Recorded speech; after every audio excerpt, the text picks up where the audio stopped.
Bonjour et bienvenue dans un nouveau podcast. Aujourd'hui, on va parler de la Seconde Guerre mondiale et du débarquement. Le 6 juin 1944, après une préparation minutieuse, le premier débarquement des Alliés a enfin lieu sur les côtes normandes. Avant l'opération Overlord du 6 juin 1944, un premier débarquement avait eu lieu en Normandie, aux portes du Pas-de-Calais, qui sont maintenant les Hauts-de-France. Le 19 août 1942, plus de 6000 soldats anglo-canadiens débarquent à l'aube sur les côtes françaises, aux environs de Dieppe, et se heurtent de plein fouet au mur de l'Atlantique. L'opération Jubilé tourne au désastre. En quelques heures, les Alliés sont rejetés à la mer et subissent de lourdes pertes. 2500 morts et 900 blessés. Tel est le bilan de ce raid, qualifié de suicidaire par les survivants. Et pourquoi il a été mené? Redoutant un débarquement allié à l'ouest de l'Europe, les Allemands ont construit une série de fortifications destinées à protéger la façade maritime, de la mer du Nord à l'Atlantique. Ce mur, renforcé dans la région de Dieppe, leur permet de concentrer leurs forces sur le front de l'Est. Les troupes soviétiques sont submergées. Staline presse les Alliés afin d'ouvrir un front à l'ouest.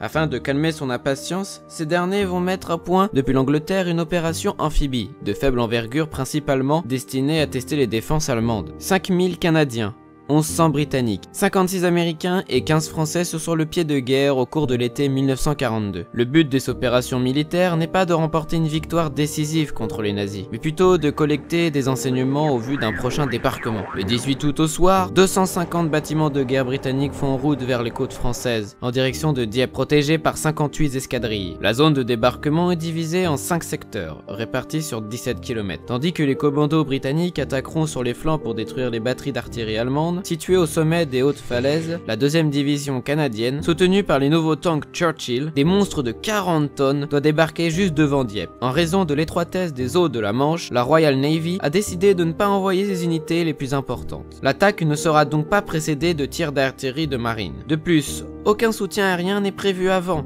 ni pendant l'assaut. En dépit de l'effet de surprise, la défense allemande est féroce. Les soldats débarquent, affrontent un déluge de feu. Les galettes des plages de Haute-Normandie gênent leur progression et ralentissent les chars alliés, devenus inefficaces. Sur les flancs ouest et du secteur d'invasion, les opérations se déroulent comme prévu. Mais en face de Dieppe, en dépit de quelques percées de soldats canadiens, les troupes bloquées sur la plage sont prises au piège. Le commandement, constatant les pertes élevées et le manque de communication entre les différentes compagnies sur le terrain, décide d'interrompre l'opération et d'évacuer toutes les unités valides. Les renforts promis ne seront jamais envoyés. À 9h30, tout est terminé. Les Alliés tireront les leçons de cet échec. Les informations collectées vont permettre de préparer un débarquement de plus grande envergure. Le sacrifice des soldats de Dieppe, victimes de ces grandes manœuvres de grandeur nature, ne sera pas inutile.